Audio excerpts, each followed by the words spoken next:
कर्म जो है वो सोच समझ के कर्म करना जो हमारा शास्त्र के अनुकूल हो, और उस कर्म को करते हुए हमें फल के लिए आसक्ति नहीं होनी चाहिए, क्योंकि उसके लिए और अन्य कारण भी हैं। तो फल तो भगवान की भी बीच में योगदान है, काल का भी है, तो अकेले हम नहीं है करता, इसलिए लेकिन करना है हमें जरूर कर्म, तो शास्त्र के अनुसार करना चाहिए जो हमें बताया गया है। हाँ, ये समझ आ रही है। Okay, very good. और कोई टिप्पणी, क्या समझ में आया हमें इस श्लोक से?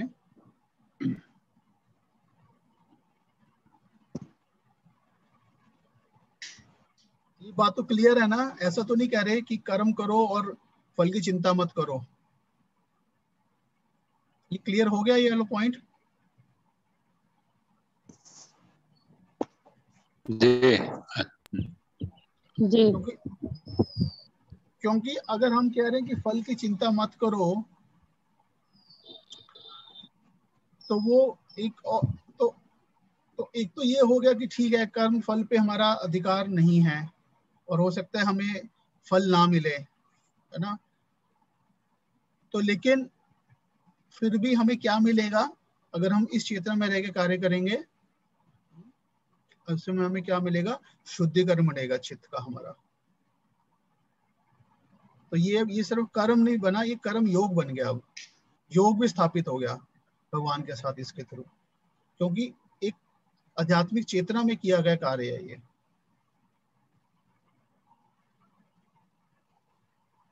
हम इससे भगवान के करीब हो जाएंगे।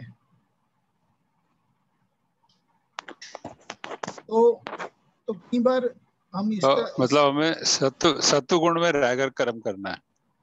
हाँ, ये एटलीस्ट प्रयास करना है कि सत्वगुण में रहते हाँ हुए ड्यूटी, क्योंकि ड्यूटीफुल एक्शन सत्वगुण में ही आएगा। रजोगुण में तो अटैचमेंट आ हाँ जाएगी जी। फल से। हम्म। और और कर्म तमोगुण करने में, के लिए हम बाध्य हैं, कर्म करना हाँ ही करना है हमें। हाँ, तो रजोगुण में रह के असक्तों के कार्य करेंगे, तमोगुण में अकर्मणी हो जाएगा, करेंगे ही नहीं, सिर्फ सोचते रहेंगे, उसको लटकाते रहेंगे, करेंगे नहीं, आलस मारते रहेंगे, या पहली सोच के डर जाएंगे तमोगुण में। और रजोगुण में हम असक्त हो जाएंगे। सत्वगुण में हम ड्यूटीफुल डिटैच होके कर पाएंगे।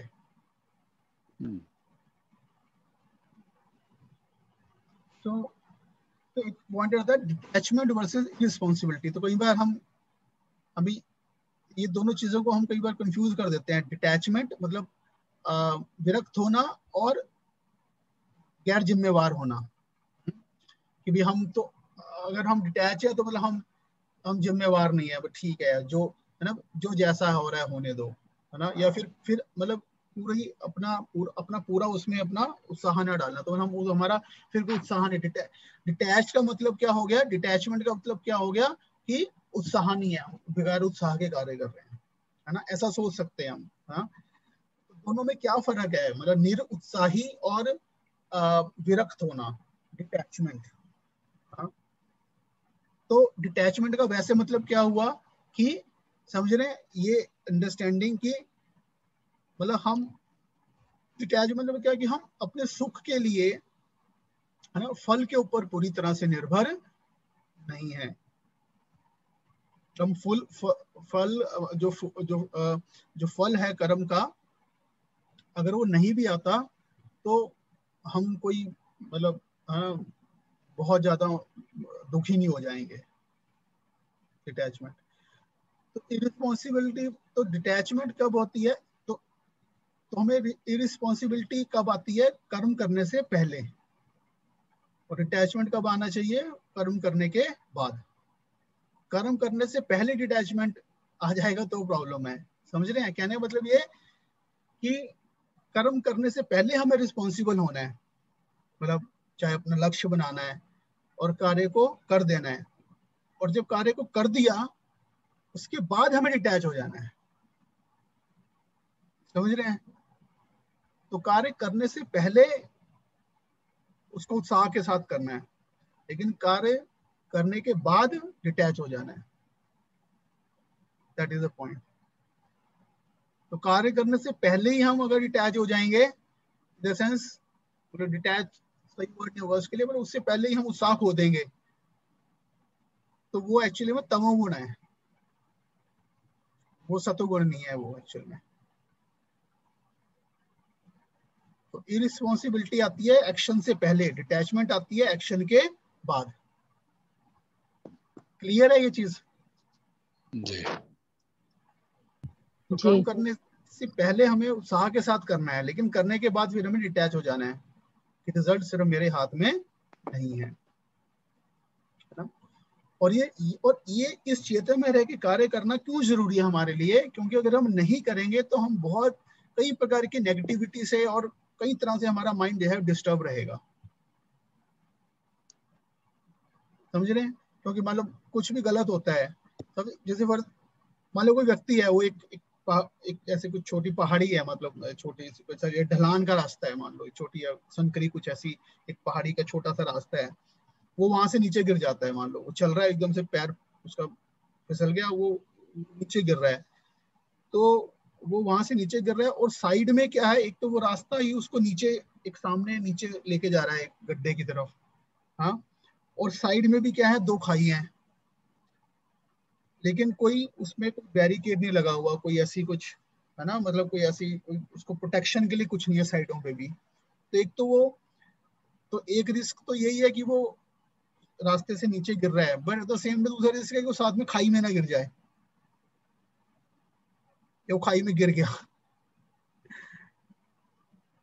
तो वो खाई क्या है, मतलब समझ रहे? एक तो जो ठीक है, जो हमारा कोई भी कार्य नहीं हुआ उसके वो नहीं हुआ, उससे जो नुकसान हुआ जो हो रहा है हमें, ठीक है, जो कठिनाई हो रही है, जो प्रॉब्लम हो रही है, वो तो है ही है, लेकिन उसके साथ साथ एक प्रॉब्लम और क्या क्रिएट कर देते हैं हम, जो हम अपनी आसक्ति के कारण नेगेटिव हो जाते हैं अपने प्रति, दूसरों के प्रति, वो चीज भगवान के प्रति। तो मतलब वो क्या होगा, अलग से खाई में गिर गया व्यक्ति, वो नीचे तो गिर ही रहा था, तो वो जहां गिरना था वहां तो गिरा कि नहीं गिरा, उससे पहले साइड में खाई में गिर गया। तो ये जो डिटैचमेंट है, ये मतलब साइड पे बैरियर्स की तरह है, प्रोटेक्शन की तरह है, कि हम एटलीस्ट साइड में खाई में तो नहीं गिरेंगे, डिप्रेशन में तो नहीं जाएंगे, अगर हम इस टाइप है ना ये अंडरस्टैंडिंग रखेंगे। तो डिटैचमेंट हमें नेगेटिविटी से बचाती है बेसिकली। क्लियर है? तो ये वर्स जो है ना, इसका जो प्रॉपर अंडरस्टैंडिंग है, ये हमें क्या बता रहा है कि आध्यात्मिक चेतना में रह के हमें कार्य जो है वो किस चेतना के साथ हमें कार्य करना है संसार में।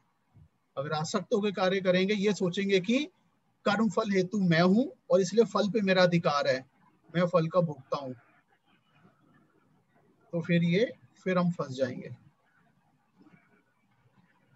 और अल्टीमेटली फल का भोग भी हम क्यों करना चाहते हैं? क्योंकि फल के द्वारा हमें कुछ सुख मिल रहा है, कुछ आनंद मिलेगा उस फल के द्वारा। तो लेकिन ये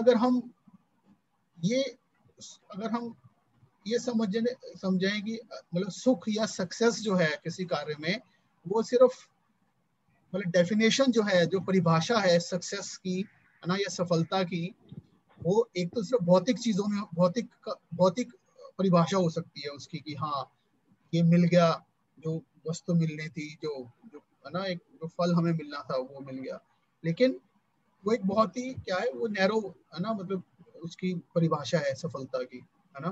तो सफलता और क्या है, सफलता इससे और ज्यादा है कि मान लो उस कार्य के द्वारा हमने जो सीखा, वो भी एक हमने उसमें कुछ है ना गेन किया, वो भी उसका एक फल था साथ में। मतलब एक तो मेन फल आता है, उसके साथ में और भी कई सारे फल होते हैं, तो जरूरी नहीं कि वो पर्टिकुलर फल नहीं मिला, लेकिन साथ में और फल मिल जाते हैं हमें कहीं, हमने उससे काफी कुछ सीखा, एक्सपीरियंस मिला, और अल्टीमेटली उस स्थिति में हमने कैसे उसको हमने आध्यात्मिक रूप में लेके ना भगवान को सरेंडर किया, तो that is the real fruit actual में। तो एक्चुअल में देखा ये मतलब ये जो वर्ल्ड है एक तरह से है ना अपने आप में ट्रेनिंग के लिए है, हम सबके लिए स्कूल है, ये यूनिवर्सिटी की तरह है ये एक्चुअल में। तो यहाँ पे ये टेस्ट हमें मिलते रहेंगे, है ना। तो कैसे हम फिर उन स्थितियों में ये जो टेस्ट मिल रहे हैं, कैसे हम उसमें रिएक्ट कर रहे हैं, तो वो हमें मतलब नेक्स्ट क्लास में लेके जा रहा है, या फिर हमें डाउन लेके जा रहा है।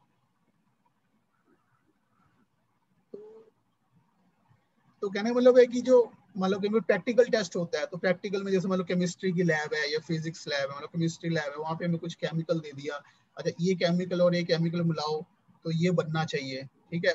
मान लो हमने बना दिया, ठीक है, तो वो कुछ केमिकल बन गया, ठीक है, तो सक्सेस मिल गई। वो कुछ हमने मिलाया, वो नहीं बना, कुछ और बन गया। अल्टीमेटली दोनों केसेस में पर्पस वो केमिकल प्रोड्यूस करना नहीं था, जो फल था वो जो था, है ना, दोनों को कंबाइन किया, वो अल्टीमेट पर्पस नहीं था, समझ रहे हैं। वो उस लैब का अल्टीमेट पर्पस वो केमिकल बनाना नहीं है था, वो तो लैब में केमिकल बन गया। वो सबसे ज्यादा इंपॉर्टेंट था कि हमने उस लैब में क्या प्रैक्टिकल में सीखा, वो प्रैक्टिकल करके हमने क्या सीखा, वो, है ना, वो उस थ्योरी का प्रैक्टिकल था। तो अल्टीमेटली वो मैटर नहीं करता कि ठीक है हमने वो केमिकल बना दिया, अल्टीमेट उस केमिकल को हम घर में लेके जाएंगे या उस केमिकल से हम, वो केमिकल लैब में रह जाएगा, वो केमिकल साथ में नहीं जाएगा। साथ में क्या जाएगा, हमारा ग्रेड जाएगा कि हाँ हमने उससे क्या सीखा, है ना। तो मतलब उस तरीके से हम देख सकते हैं लाइफ को, मतलब इस तरह से देखने का प्रयास कर सकते हैं, मतलब अपने कार्य को बेसिकली। ओके,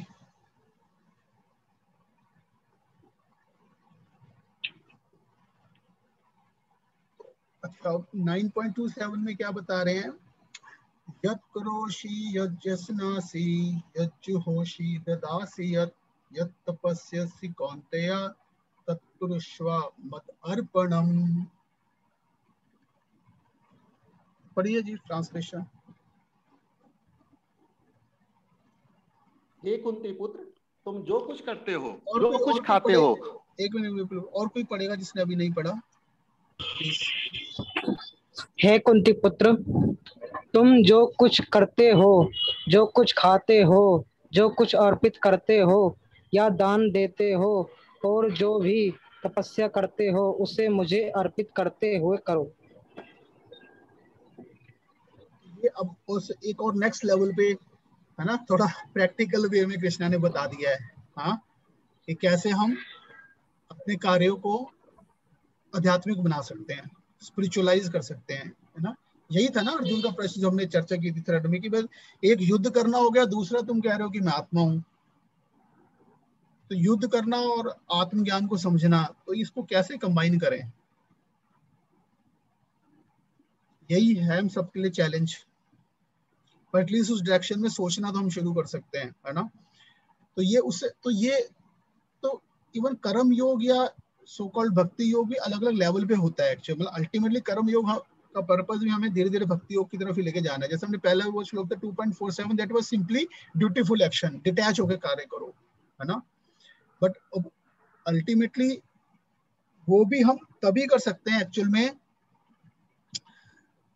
जब हमारे लिए हमारे पास कोई प्रैक्टिकल, है ना, एक प्रैक्टिकल कारण हो कि जिसके लिए हम जिसको हम वो फल को अर्पित कर रहे हैं, या हम देख रहे हैं कि मतलब वो फल का जो कारण है भगवान को अर्पित हो रहा है या भगवान उसको कंज्यूम कर रहे हैं, उनका है।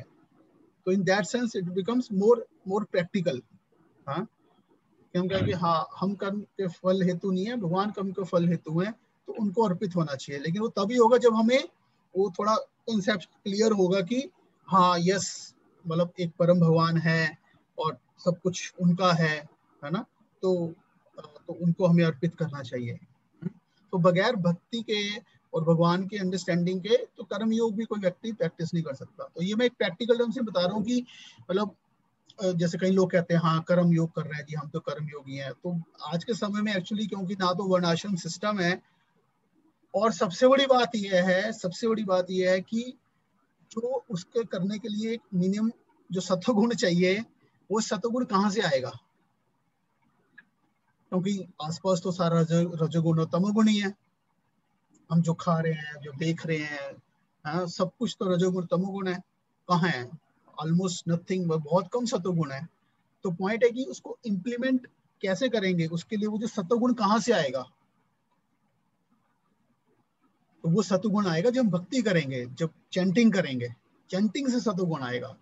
Of course chanting ultimate purpose सतोगुण नहीं है, मतलब उसका पर्पस तो हमें भगवान से कनेक्ट करना है, बट मतलब that is a by product, मतलब हाँ कि भगवान का नाम इतना शुद्ध है कि रजोगुण तमोगुण जो है वो अपने आप कम हो जाएंगे और सतोगुण बढ़ जाएगा।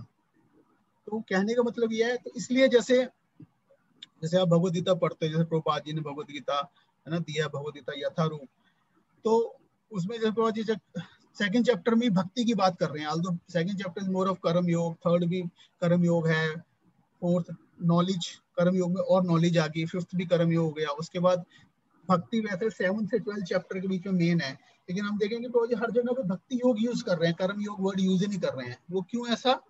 क्योंकि एक्चुअल में वो उस टाइप का टिपिकल कर्म योग पॉसिबल ही नहीं है आज के समय में। जो पॉसिबल है मैं एक्चुअल में वो भक्ति योग ही पॉसिबल है, और वही भगवद गीता का सार है। तो इसलिए उस चीज के बारे में बहुत ज्यादा चर्चा करने का फायदा नहीं जो प्रैक्टिकली पॉसिबल नहीं है, बट रादर मतलब वो दवाई को बार बार बताया जा रहा है जो एक्चुअल में चाहिए मरीज को, दैट इज द पॉइंट। तो यहाँ पे क्या बता रहे हैं कि यत करोषि, यत का मतलब यहाँ पे अब क्या है कि अभी भी यहाँ पे क्या है वहां करेंगे भी, अच्छा अल्टीमेटली भगवान तो हमें चाहते हैं पूरा, इन द सेंस कि मतलब वो हमारा प्रेम चाहते हैं, है ना, हम सेवा चाहते हैं, हाँ, लेकिन अभी जो भक्ति है ना योग के स्तर पे नहीं है, जिसकी भक्ति में श्रद्धा नहीं है, जो डायरेक्ट भगवान के को प्रसन्न करने की चेतना नहीं रखता है, तो भगवान उसको क्या कह रहे हैं कि यद करोषि, अच्छा तुम चलो छोड़ो, मैं ये नहीं कह रहा कि मैं जो कह रहा हूँ तुम वही खाओ, या मैं जो कह रहा हूँ वो तुम ही करो, तो तुम वही करो, हाँ ऐसा ना करो, लेकिन अच्छा तुम जो भी कर रहे हो है ना उसको मुझे अर्पित कर दो, मैं एक्सेप्ट कर लूंगा। तो ये मतलब एक तरह से कर्म योग का ऑलमोस्ट हाईएस्ट लेवल और मतलब भक्ति योग का बिल्कुल स्टार्टिंग पॉइंट है, मतलब तो यहाँ से अभी भक्ति शुरू नहीं हुई है एक्चुअल में, मैंने, क्योंकि भक्ति में व्यक्ति क्या सोचेगा कि मैं वही करूंगा जो भगवान चाहते हैं, हाँ? तो कह रहे कि अच्छा तुम जो भी करते हो उसे मुझे अर्पित करो, है ना। तो प्रैक्टिकली कैसे अर्पित कर सकते हैं हम जो भी कर रहे हैं, तो है ना जो भी कार्य कर सकते हैं, एक तो मन से अर्पित कर सकते हैं कि हाँ ये मैं आपकी प्रसन्नता के लिए कर रहा हूँ, हाँ, मन और बुद्धि से अर्पित कर सकते हैं, और मतलब प्रैक्टिकली भी अर्पित कर सकते हैं। प्रैक्टिकली कैसे अर्पित कर सकते हैं कि मतलब जो भी है ना उसका हमारे मान लो हम कोई भी कार्य कर रहे हैं, मान लो हम कोई बिजनेस कर रहे हैं, हम कोई ऐसे कुछ एडमिनिस्ट्रेटिव पोस्ट पे हैं, तो उसके द्वारा हम मतलब क्या भगवान को कुछ अर्पित कर सकते हैं, है ना, उनकी सेवा, जिससे उनका उनका है ना उनकी सेवा हो, हाँ, चाहे वो धन हो या हमारी पोजीशन का कुछ इन्फ्लुएंस हो, है ना, किसी भी प्रकार से अपने कार्य में जो भी करते हो यत करोषि, जो भी करते हो मुझे अर्पित करो। क्या कह रहे हैं, जो भी खाते हो वो मुझे अर्पित करो, मैं ये, हाँ, तो भगवान को मतलब भोग लगाओ, मुझे अर्पित करो। और भी जो भी कहीं पे भी तुम मतलब कुछ भी ऑफरिंग करते हो, भगवान कहते हैं वो मुझे करो, हाँ, जो हो सीधत ददासी, कुछ भी देते हो, दान देते हो, वो मुझे दो, जो भी तपस्या करते हो वो मुझे अर्पित करो।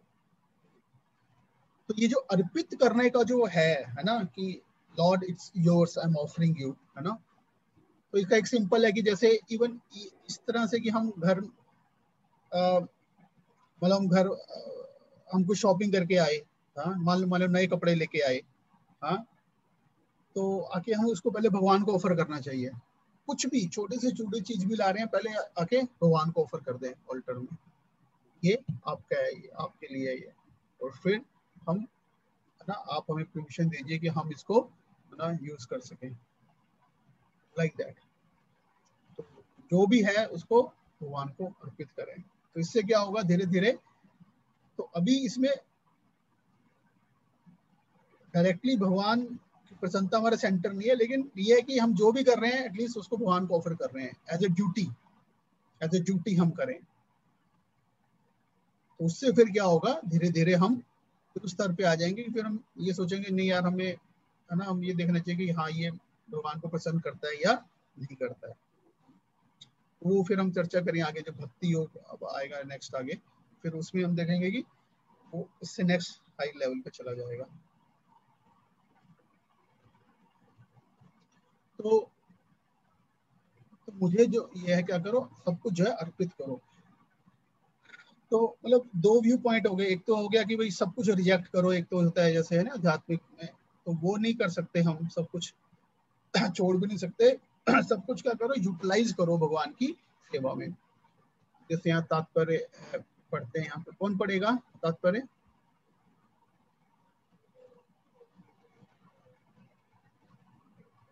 हरे कृष्णा प्रभु जी। हाँ जी, हाँ जी, पढ़िए पढ़िए। इस प्रकार यह प्रत्येक व्यक्ति का कर्तव्य है कि अपने जीवन को इस प्रकार ढाले कि वह किसी भी दशा में कृष्ण को न भूल सके। प्रत्येक व्यक्ति को अपने जीवन निर्वाह के लिए कर्म करना पड़ता है और कृष्ण यहाँ पर आदेश देते हैं कि हर व्यक्ति उनके लिए ही कर्म करे। प्रत्येक व्यक्ति को जीवित रहने के लिए कुछ न कुछ खाना पड़ता है, अतः उसे चाहिए कि कृष्ण को अर्पित भोजन और उच्छृत को ग्रहण करे। प्रत्येक व्यक्ति को कुछ न कुछ धार्मिक अनुष्ठान करते रहना चाहिए। अतः कृष्ण की स्तुति है कि इसे मेरे हेतु करो। यही अर्चन है। प्रत्येक व्यक्ति कुछ न कुछ दान देता है। अतः कृष्ण कहते हैं कि यह मुझे दो, जिसका अर्थ यह है कि अधिक धन का उपयोग कृष्णा भावमृत आंदोलन की उन्नति के लिए ही करो। ये हो गया ना यहाँ से कि कैसे हम अपने कर्म को भक्तिमय बना सकते हैं, या कर्म योग या स्पिरिचुअलाइज कर सकते हैं अपने एक्शन को। सब कुछ भगवान के लिए यूटिलाइज करो। मतलब ये सारा संसार एक तरह से एक यूटिलिटी के लिए है। हाँ, तो इसको बोलते हैं टेक्निकली युक्त वैराग्य। युक्त वैराग्य, हाँ, एक वैराग्य मतलब क्या हो गया, डिटैचमेंट, और युक्त मतलब क्या, युक्त योग, भगवान से कनेक्टेड। तो भगवान से कनेक्टेड वैराग्य, भगवान से कनेक्टेड मतलब क्या कि हर चीज को भगवान के कनेक्शन में देखना और उसको भगवान की सेवा में इस्तेमाल कर देना। मतलब हमारे लिए वैराग्य है, लेकिन वो भगवान की प्रसन्नता के लिए है। तो जैसे ही बड़ा ये श्लोक है ना, भक्ति सामृत सिंधु ग्रंथ में आता है, अनासक्ता सविषयान यथार्थम उपयुंजितु निर्बंधो कृष्ण संबंधे युक्त वैराग्यम उच्यते। तो रूप गोस्वामी जी कहते हैं अनासक्ता सविषयान, कि हमें विषय से खुद अपने भोग के लिए अनासक्त होके, अभी नहीं, अभी हम हो सकते हैं आसक्त हो, लेकिन एज ए कहा ना कर्तव्य है कि हर व्यक्ति, जैसे यहाँ पे तात्पर्य क्या बता रहे हैं, हर व्यक्ति का यह कर्तव्य है कि अपने जीवन को इस प्रकार से ढाले कि वो किसी भी दशा में कृष्ण को ना भूल सके। तो ये कर्तव्य है कि हम उसको कैसे अपने जीवन को डालें, एज ए ड्यूटी भी करें अगर हम इनिशियली। हाँ, उपयंजिता, उपयंजिता मतलब कि कोई किसी भी तरह से उसका मीनिंग भगवान के लिए यूजफुल है। हाँ, तो उस दृष्टि से उसको निर्बंध कृष्ण संबंधे, उसको भगवान के संबंध में देख के चीजों को भगवान के सेवा में लगाना, इसको युक्त वैराग्य कहते हैं। और जो कि उसके उल्टा प्रपंचिका बुद्धिया हरि संबंधे वस्तु मुमुक्षु परित्यागो वैराग्य फलगु कथ्यते। लेकिन अगर दूसरा व्यक्ति है जो हरि से संबंधित चीजों को है ना परित्याग कर देता है, हाँ, तो उसका ऐसा वैराग्य क्या है, फल्गु। हाँ, फल्गु वैराग्य। तो फल्गु क्या एक प्रकार की नदी का नाम है, उसमें ऐसा लगता है कि पानी है लेकिन एक्चुअली में होता नहीं है। हाँ, तो वो ऐसा वैराग्य भी किसी काम का नहीं है। तो दूसरी वैराग्य क्या है कि हर चीज को भगवान की सेवा में यूज करना, है ना। तो जैसे हम प्रैक्टिकल एग्जांपल देख सकते हैं, जैसे प्रभुपाद जी हैं, है ना, श्रील प्रभुपाद जी ने हर चीज को कैसे, मतलब वस्तुओं को और अलग अलग प्रकार के व्यक्तियों को, हाँ, और इनिशियल तो ऐसे ऐसे व्यक्तियों को जो कि मतलब सामाजिक दृष्टि से किसी काम के नहीं थे, हिप्पी मतलब नशे में है, मतलब इसके और कई प्रकार के, मतलब बहुत ज्यादा टैलेंटेड लोगों को भी, हर प्रकार के व्यक्तियों को और कई प्रकार की वस्तुओं को, धन को भगवान की सेवा में लगाया प्रभुपाद ने। जैसे एक बार एक प्रभुपाद के शिष्य ना, मतलब उनको बताते हैं कि आई थिंक कुछ न्यूज़पेपर में से देख के या कहीं से बता रहे कि स्वामी की प्रभुपाद सी दिस, है ना, स्वामी, है ना, ये कोई स्वामी है कि he had never touched money। हाँ, कि इसने कभी भी जो अपने डायरेक्ट हाथ से पैसे को नहीं छुआ, है ना। तो ये मतलब इसके बारे में न्यूज़पेपर में ऐसे आया हुआ है। तो प्रभुपाद कहते हैं कि मतलब राइट, इनको लिखो कि जो है, इनको लिखो कि जितना भी सारा धन है मुझे दे दो, है ना। ये तो किसी को पैसे को नहीं हाथ लगा रहा, लेकिन जितना सारा धन है वो मुझे दे दो, हाँ, तो मैं उसको कृष्ण की सेवा में लगा दूंगा, है ना। प्रभुपाद ने जो है अमेरिका में जैसे चर्चेस थी उनको मंदिर में कन्वर्ट कर दिया, मतलब हर प्रकार से जो है टैलेंट्स को और वस्तुओं को भगवान की सेवा में लगाया। तो इस प्रकार से हमें देखना चाहिए, हमारे स्वभाव के अनुसार कुछ रुचि है हमारी, तो हमें भगवान की सेवा करनी चाहिए, अपनी इंद्रियों को भगवान की सेवा में लगाना चाहिए, है ना। तो इस प्रकार से तो कहना मतलब ये कि असली कर्म जो है, असली चीज क्या कार्य आध्यात्मिक है या भौतिक है, वो सिर्फ इस डिपेंड नहीं कर रहा कि हम कहाँ कर रहे हैं उसको, मंदिर में कर रहे हैं या घर पे कर रहे हैं या ऑफिस में कर रहे हैं, लेकिन इम्पोर्टेंट क्या है कि किस चेतना में किया जा रहा है वो। हाँ? तो अर्जुन पहले भी युद्ध लड़ रहा था, बाद में भगवद गीता को सुनने के बाद भी युद्ध लड़ा, लेकिन दोनों में फर्क था। अब वो युद्ध जो है वो, है ना, आध्यात्मिक चेतना में लड़ा गया। तो इस प्रकार से हम भौतिक और आध्यात्मिक को मिक्स कर सकते हैं। ऑफ कोर्स इसके बहुत सारे प्रैक्टिकल एस्पेक्ट्स हैं, खासकर फैमिली लाइफ में रहते हुए कई सारी ऐसी चीजें हैं, हमें समझ आता है कि क्या आध्यात्मिक है और क्या भौतिक है ना। या ऐसा ब्लैक एंड व्हाइट नहीं होता कि इसको अर्पित कर दिया, लेकिन उसमें भी हमारी कॉन्शियसनेस कितनी है ना, मतलब किस चेतना से भगवान को अर्पित कर रहे हैं, हाँ, वो भी है। पर जो भी है, कहने का मतलब वो एक दिन में परफेक्शन नहीं आएगी, हमें शुरू करना चाहिए कहीं ना कहीं से, कहने का मतलब ये है जो यहाँ पे भगवान बता रहे हैं। तो हमें कुछ भी त्यागना नहीं, लेकिन क्या करना है कि हर जो भी हम कर रहे हैं उसको भगवान को अर्पित करें।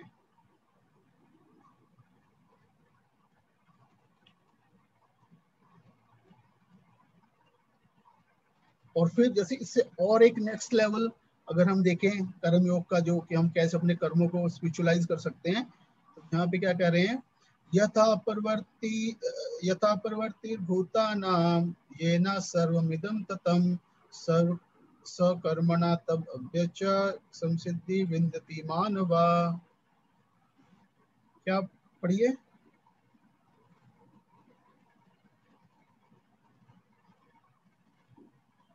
कोई पढ़ सकता है ट्रांसलेशन? जी,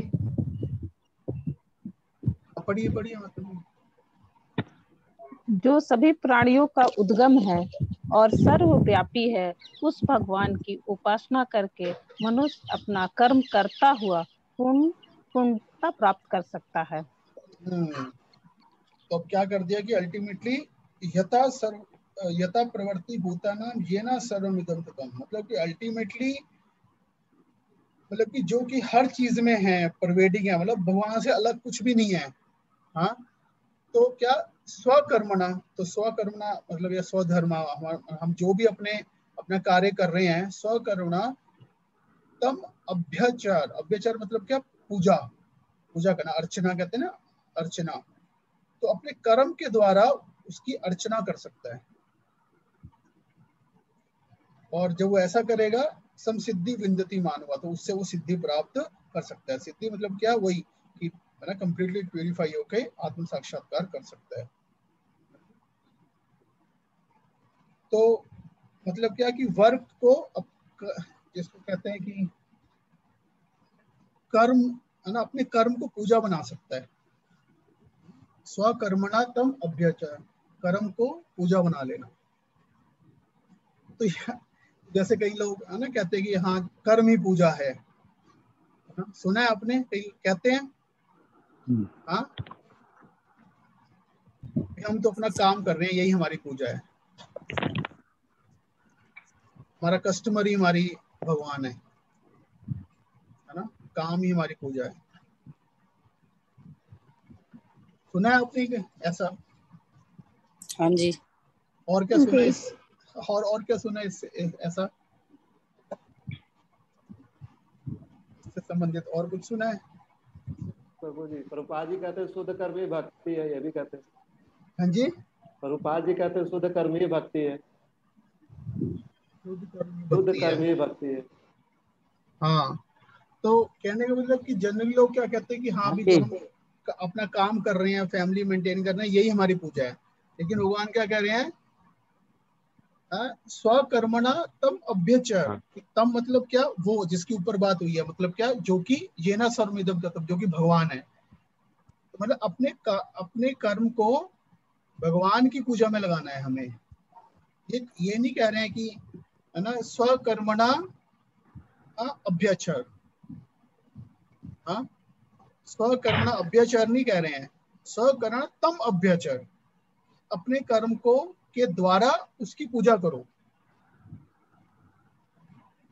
ना कि ऐसा कह रहे हैं कि है ना कर्म ही पूजा है, कर्म के द्वारा कर्म की पूजा करो। लेकिन कर्म को भगवान की पूजा में लगाओ। वो कैसे? जैसे वो हमने अब जैसे मतलब पिछले श्लोक में देखा कि है ना जो पूजा में कैसे है, अब जैसे फैमिली लाइफ में रहते हुए पूजा इन द सेंस की ना जो भी भगवान की हम सेवा कर रहे हैं अल्टीमेटली उसके लिए जो भी हम अपना कर्म कर रहे हैं, धन ला रहे हैं, उसके द्वारा फैमिली को मेंटेन कर रहे हैं, तो वो सब अल्टीमेट उसका पर्पस जो है वो है ना मतलब भगवान की पूजा होनी चाहिए। सो ना तो इससे तो यहाँ पे तब जो है वो कर्म, वैसा कर्म जो है वो हमें क्या करेगा, शुद्ध करेगा। लेकिन अगर कोई सोच रहा है कि बस मैं कर्म करता जा रहा हूँ वही पूजा है, तो वो एक बहुत ही मतलब अज्ञानता वाली बात है ये, क्योंकि उसमें ऑफ कोर्स पूजा हो रही है, लेकिन वो किसकी पूजा हो रही है? खुद की पूजा हो रही है, खुद की इंद्रियों की पूजा हो रही है, खुद की इच्छाओं की पूजा हो रही है, भगवान की पूजा नहीं हो रही है वो। तो इसलिए work is not worship, work which is used for worship then it becomes worship. माता जी आपको कोई प्रश्न है? जी, हाँ जी बताइए। प्रश्न नहीं है, लेकिन यही बोलना है हमको, तो समझ में यही आ रहा है कि बोलना मतलब इनके ये श्लोक के बोलने का मतलब यही है कि कर्म करो लेकिन उसमें भगवान को शामिल करो, अपने हर कर्म में उनको शामिल करो, तो धीरे धीरे हैबिट हो शामिल जाएगा।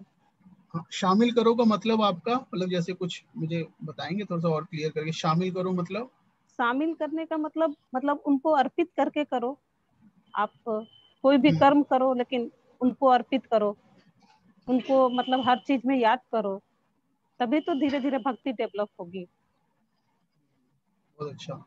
हाँ, याद भी करो और एक्चुअल में भी फल को अर्पित करो, है ना, मतलब मन के स्तर पे भी और फिर एक्चुअल में भी जो फल आया है ना उसको भी अर्पित करो। ऐसे नहीं कि जैसे है ना मतलब कि जैसे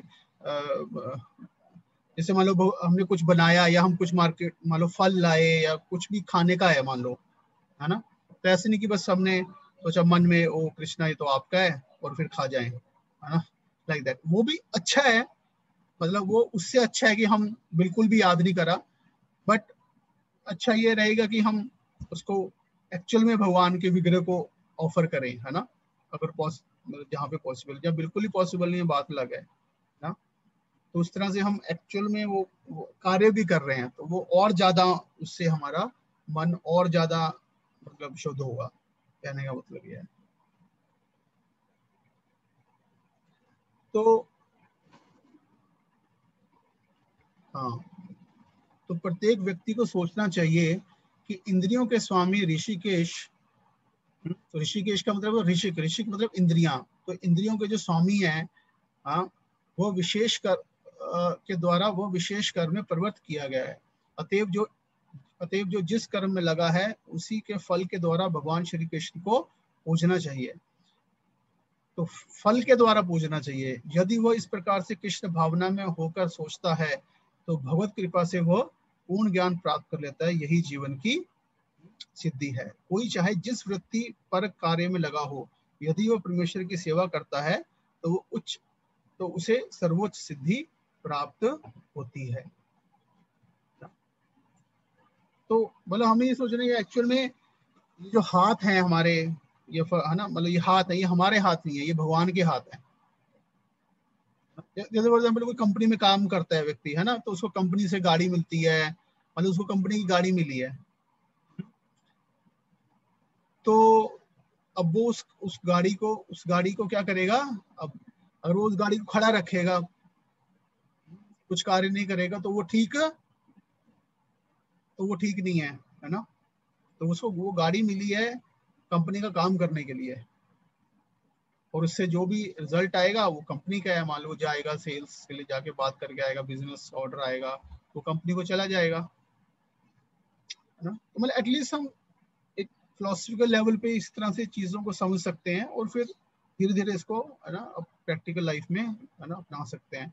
तो उसी तरह से मतलब जो जो हमारे हाथ हैं, एक तरह से जो हमारी बुद्धि है, हमारी आंखें हैं, तो ऋषिकेश मतलब अल्टीमेटली ये हमारी इंद्रियां नहीं है, और ना ही हम इसको चला रहे हैं एक्चुअल में देखा जाए तो। अभी हमारी कैसे आंखें काम कर रही हैं, कैसे हाथ काम कर रहे हैं, कैसे जीवा काम कर रही है, एक्चुअली हम तो इसको चला ही नहीं रहे हैं। और जब ये चलना बंद हो जाती है हम कुछ कर भी नहीं पाते, हम सिर्फ प्रयास करते हैं उसको टेम्परेली किस तरह से, है ना, ठीक करने का दवाई के द्वारा ना, बट कई बार नहीं होती कुछ चीजें ठीक, कोई इंद्रियां हमारी नहीं कार्य करती। या कई बार व्यक्ति कोई अंधा होता है तो उसके नहीं मतलब, है ना, वो हायर अरेंजमेंट से उसके वो इंद्रियां नहीं कार्य कर रही हैं। हमें जो इंद्रियां मिली हैं एक्चुअल में हमारी नहीं है, और ना ही हम उसको चला रहे हैं। तो इस प्रकार से सोचना चाहिए हमें।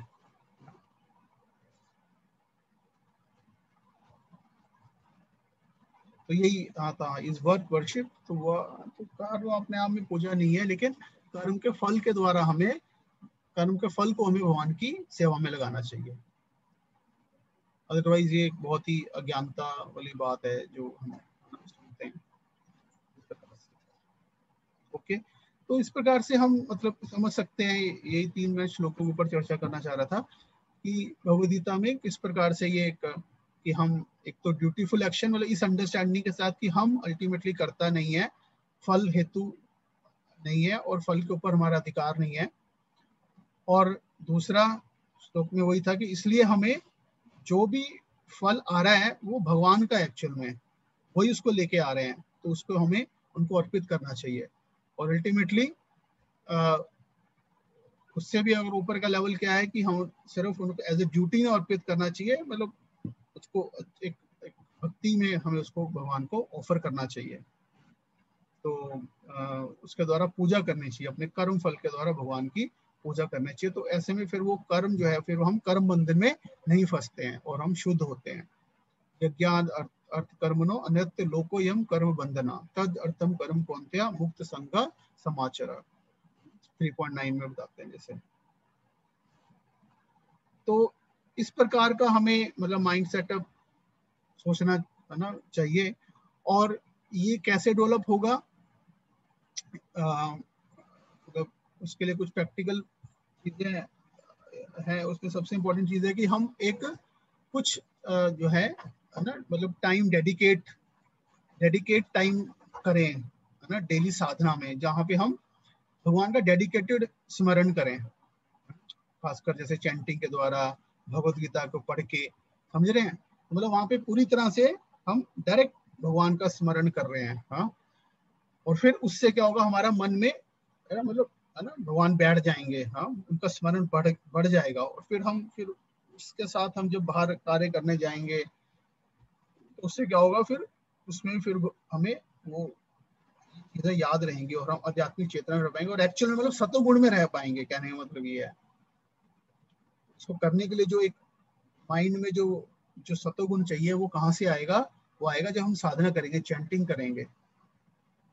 खासकर सुबह के समय जब हम हरे कृष्ण महामंत्र का चैंटिंग करेंगे तो उससे हमारा मन क्या होगा, सतोगुण में रहेगा और कृष्ण का स्मरण रहेगा। हमें ये सारी बातें स्मरण रहेंगी, और फिर जब हम बाहर जाएंगे तो फिर हम स्मरण कर पाएंगे। लेकिन अगर हमारा मन बहुत ज्यादा रजोगुण और तमोगुण में है, फिर हम इसको अप्लाई नहीं कर पाएंगे, इस चेतना को अप्लाई नहीं कर पाएंगे। That is the point. तो अप्लाई करने के लिए जो जो इच्छा है, जो चेतना है, वो कहाँ से आएगी, वो हम चैंटिंग करने से वो चेतना आएगी। और चैंटिंग करने से, और, है ना, इस प्रकार से भगवद्गीता पढ़ने से, आध्यात्मिक लिटरेचर पढ़ने से, भगवद्गीता पढ़ने से फिर वो बनी रहेगी, वो चेतना बनी रहेगी। इसलिए रेगुलर बेसिस पे चैंटिंग और, है ना, भगवद्गीता पढ़ना और लेक्चर सुनना, तो उससे फिर वो चेतना हमारी बनी रहेगी। नहीं तो फिर वो फिर दोबारा से अपने मतलब उसी माइंड सेटअप में चले जाएंगे और अटैच हो जाएंगे चीजों से। ओके, तो यहीं पे आज इसको विराम देते हैं।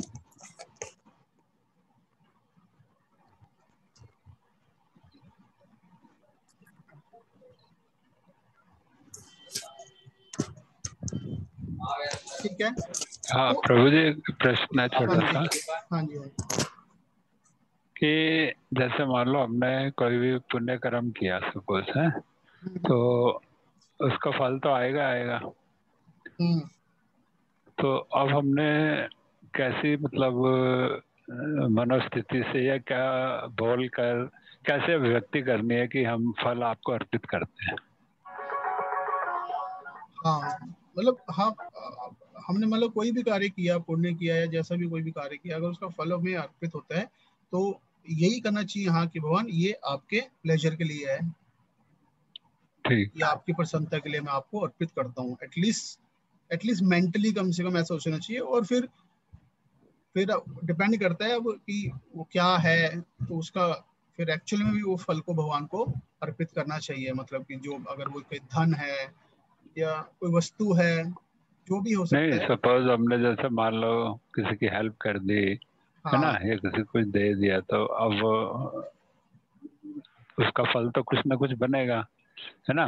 तो वो हमने फल अपने ऊपर नहीं लेना, हम चाहते हैं कि भगवान हम आपकी सेवा में, तो उसको किन शब्दों से उसको व्यक्त करना कैसे है भगवान को, ये बताइए उसके फल को। मतलब आप वो जो आपने पुण्य का काम किया उसको कह रहे हो या उसके द्वारा आने वाले फल को कह रहे हो? फल को। अरे तो हो गया, हाँ, फल को कैसे मतलब हाँ अर्पित, तो फल फल ही को तो वही, हमने अर्पित करना है ना। हाँ तो फल को वही बता रहे हैं कि यही सोचते हुए कि ये है ना, ये आपकी प्रसन्नता के लिए है, ये है ना, इस प्रकार ठीक से। है। हाँ जी विपुल प्रभु। हाँ जी प्रभु जी। अच्छा प्रभु जी, कुछ जैसे कि स्पिरिचुअलिस्ट का मैं बुक वगैरह भी पढ़ रहा था, तो वो कहते हैं कि वर्क जो है, वर्क का रिजल्ट भी वर्क हो, वर्क फॉर वर्क।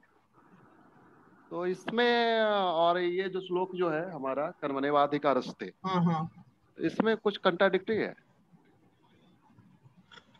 कर्म का फल कर्म हो, हाँ डिपेंड करता है। मतलब कर्म का फल और कर्म भी हो सकता है, बट वो जो भी हो, चाहे वो कोई वस्तु हो, कोई वस्तु धन हो, कुछ भी हो, या और कर्म हो। मतलब आपको प्रमोशन मिल जाती है, दैट इज अनदर वर्क, है ना। वो मतलब किसी को जॉब में प्रमोशन मिल जाती है, वो एक और कर्म हो गया, है ना, काम हो गया बेसिकली। तो वो जो भी है फल, चाहे वो कर्म हो, चाहे कोई भी धन हो, कुछ भी हो, अल्टीमेटली प्रिंसिपल तो यही है। उसमें कॉन्ट्राडिक्शन क्या है? तो कर्म का फल क्या होना चाहिए? कर्म का फल जैसे रिजल्ट है, जैसे गांधी जी का भी मानना है, विवेकानंद का भी मानना है, तो वो कहते हैं कि कर्म कर्म के लिए किया जाना चाहिए। अल्टीमेटली कर्म जो है, कर्म दैट इज एन निष्काम कर्म। हाँ हाँ, वही बता रहे हैं ना, ड्यूटीफुल एक्शन, कि आपने कर्म को बस कर दिया अपने एबिलिटी के अनुसार, उसके बाद आप उससे डिटैच हो, बस खत्म। हाँ, वो 2.47 है। लेकिन जो उससे लेकिन उससे नेक्स्ट लेवल की अंडरस्टैंडिंग क्या है, उसको भगवान को अर्पित करना है। तो that is one level of कर्म योग। तो मल्टी लेवल ऑफ कर्म योग होते हैं बेसिकली। तो वो ये बेसिक है बिल्कुल, कि ड्यूटीफुल एक्शन कर दिया, बस मैंने अपनी तरफ से कार्य को कर दिया, है ना, और डिटैच हो गया, बस कर्म के लिए कर्म कर दिया, दैट्स इट। टैच ड्यूटीफुल एक्शन कर दिया मैंने। उसमें भगवान का कोई कंसेप्शन नहीं है ज्यादा। इट्स लाइक कि जो भी वो हायर पावर है या हायर, है ना, मतलब वो है, will take care, like that. और जैसे कि अब ये यथारूप जो हम लोग पढ़ते हैं, इसमें प्रभुपाद जी जैसे कि जैसे कर्म ये है कि कर्म निष्काम कर्म करो, ठीक है। तो निष्काम कर्म करने का मतलब ये जैसे एक्शन उन्होंने सजेस्ट किया कि इसको करने के बाद ही हम सोल एंड सुपर सोल के रिलेशनशिप को समझ सकने के क्वालिफाइड होंगे। हाँ हाँ, एक्चुअली मैं वही बताया ना, ये प्रैक्टिकल लेवल पे निष्काम कर्म करना पॉसिबल ही नहीं है आज के समय में, क्योंकि निष्काम कर्म के लिए एक अलग डिसिप्लिन है वो अपने आप में, समझ रहे हैं आप। निष्काम कर्म करना है तो उसके लिए अलग से शास्त्र हैं, धर्म शास्त्र हैं बेसिकली। तो उन धर्म शास्त्र के आधार पे आपको कार्य करना होता है, पॉइंट। और आज के समय में धर्म, मान लो मनुस्मृति हो गया, किसको पता है मनुस्मृति आज के टाइम में? कौन फॉलो कर सकता है उसको समझ ही नहीं सकता पहले कोई ज्यादा लाइक दैट। तो धर्म शास्त्र के अनुसार पे कार्य किया जाता है। अब पॉइंट ये आज के समय में ये क्या सब थ्योरेटिकली सही है वो, लेकिन या फिर प्रभु जी, उसको प्रैक्टिकली नहीं कर पा सकते हैं। प्रभु जी, या फिर एक आध्यात्मिक स्थिति जब व्यक्ति की आएगी तब उसके जो कर्म है वो अकर्म हो सकते हैं, या मतलब निष्काम हो सकते हैं। वो दिखाई तो देगा कर्म करता हुआ, लेकिन एक्चुअली वो कर्म उसके भगवान ही कर रहे होते हैं। ऐसा कुछ नहीं होता, भगवान ऐसा कुछ नहीं होता कि कर्म भगवान कर रहे होते हैं। वो इच्छा तो जीव की होती है, ऐसी बात नहीं है। नहीं, अब जैसे महापुरुष हैं, उन्होंने अच्छी स्थिति प्राप्त कर रखी है, तो वो देखने में तो हमें ऐसे ही लगेगा कि वो संसारिक कार्य कर रहे हैं, लेकिन अंदर से वो क्योंकि अर्पित कर रहे होते हैं कार्य को, इसलिए उनके द्वारा नहीं है, तो निष्काम हो गए, इसलिए वो निष्काम हो गए। वो तो नहीं, वहां पे वो सिर्फ निष्काम नहीं है, वहां पे वो भक्ति काम है। वो वहां पे भगवान की प्रसन्नता के लिए कर रहे हैं, समझ रहे हो? ठीक है, ठीक है। निष्काम में उसमें फर्क है। निष्काम मतलब डिटेल, आप अपना डिजायर नहीं है, लेकिन निष्काम से ऊपर क्या है, भक्ति में क्या है, कृष्णा का प्लेजर, कृष्णा का डिजायर है। That is the difference between निष्काम एंड दिस। तो मैं ये कह रहा हूँ कि सिर्फ निष्काम पॉसिबल नहीं है आज के समय में प्रैक्टिकली कर पाना, बिकॉज उसके लिए जो बेसिक सत्वगुण चाहिए वो अवेलेबल नहीं है आज के समय में मोस्टली पीपल के पास। तो जब तक आपको एक क्लियर ऑब्जेक्ट नहीं मिल रहा कि हाँ मैं इनको अर्पित कर रहा हूँ, इनके लिए कार्य कर रहा हूँ, तो निष्काम हो पाना थोड़ा मुश्किल है एक्चुअल में। ये मेरे कहने का मतलब है। इसलिए बहुत ज्यादा इसमें मतलब उलझने की जरूरत नहीं है।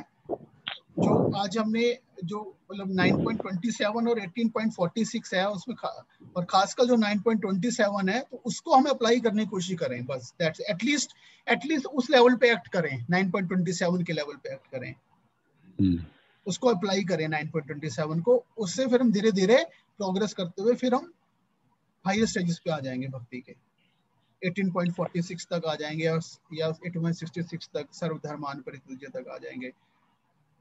बट कहीं से शुरू करें, कहने का मतलब यह है, भगवान को अर्पित करना। That will be something practical, ये है कहने का मतलब। अदरवाइज वो सिर्फ थ्योरेटिकल ही रह जाएगा। ठीक है जी। और उस प्रैक्टिकल में सबसे प्रैक्टिकल वही है कि चैंटिंग करना हरे कृष्ण महामंत्र की, जिससे हमारा माइंड प्योरीफाई होगा, माइंड सत्वगुण में रहेगा, तभी हम जो है ये सब चीजों को अप्लाई कर पाएंगे। अदरवाइज रजोगुण और तमोगुण जो है हमें घुमा के रखेगा हमेशा। हम सुनेंगे लेकिन हम अप्लाई नहीं कर पाएंगे कुछ भी।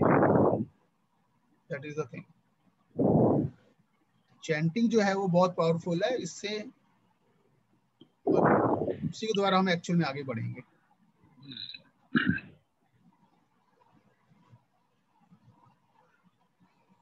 ठीक है ना? तो आप में से अभी कौन कौन डेली चैंटिंग कौन कौन करता है? आप में से कौन है जो डेली 16 राउंड्स ऑफ चैंटिंग करता है? कोई है यहाँ पे? आप हैंड रेज कर सकते हैं, हैंड रेज करिए प्लीज विंडो में एक बार। ओके, ठीक है, तो माता जी करते हैं। ओके, वेदांत माता जी, आपका नाम वेदांत मतलब वेदांत शर्मा लिखा हुआ है, आपका नाम क्या है? म्यूट है आपका माइक, अनम्यूट कर लीजिए। हाँ जी, अनीता शर्मा। अनीता शर्मा, आप कहाँ पे रहते हैं? हम चतरा में रहते हैं, झारखंड में। झारखंड से, ओके। हाँ, आप 16 माला का जप करते हैं? हाँ जी। ओके ओके, कैसे टच में आए भक्तों के? एक है यहीं पे विपुल है। अच्छा, विपुल प्रभु, ओके ओके। हाँ जी, हाँ, उन्हीं चलो के। बताया था झारखंड में। अच्छा, बहुत अच्छा, वेरी गुड। तो हम लोग साथ में ही मिल के करते हैं। हाँ, थोड़ा बहुत हो जाता है। ठीक, बहुत अच्छा। हाँ, अच्छा, कौन भक्त हैं जो कि 8 और 15 के बीच वाला करते हैं? 8 और 15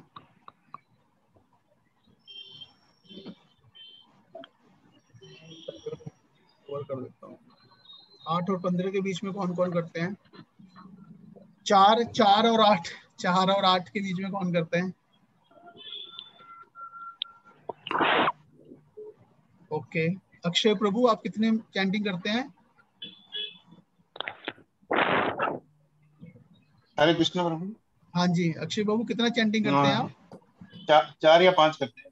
4 या 5 वाला करते हैं। Okay, very good. Okay, at least दो कौन करता है?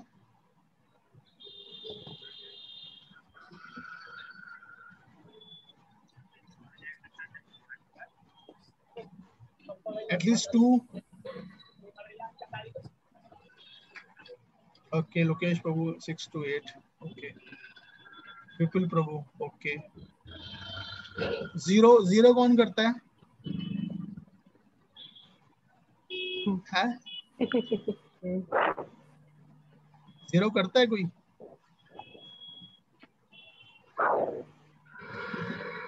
कीजिए प्लीज। हाँ, क्योंकि ये हरिनाम ही सेवियर है हमारे कलयुग में। यही हमें बचा सकता है, यही हमें प्यूरिफाई कर सकता है। इससे ज्यादा आसान और पावरफुल प्रोसेस और कुछ नहीं है। तो हम समझें भी और साथ में भगवद गीता को अप्लाई भी करें, है ना। अजय उपाध्याय प्रभु प्रॉम्स।